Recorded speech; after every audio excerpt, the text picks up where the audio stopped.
Well, you know, it's 85 years that Noble's been giving back throughout 85 years to the community across wherever we've operated. We have hundreds of employees out there throughout the day.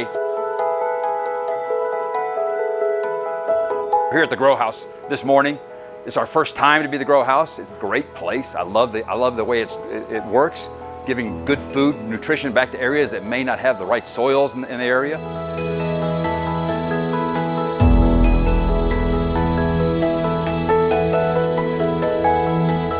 So today we're pulling orders for distribution. These are orders going to agencies, those agencies providing for those people who need to be fed. We have orders that are roughly about 6,000 to 8,000 pounds. So lots of weight that they're pulling today, lots of strength.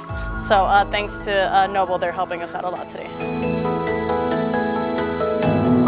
85 years, that's not many oil and gas companies can say they've made 85 years through the ups and downs, and that's a fabulous thing. But today the big thing is the global day of giving back and caring. I just appreciate all that you all have done. I appreciate you coming out here and doing that and giving back to the community. It's great to be celebrating 85 years and look forward to the next 85. So thanks a lot, appreciate it.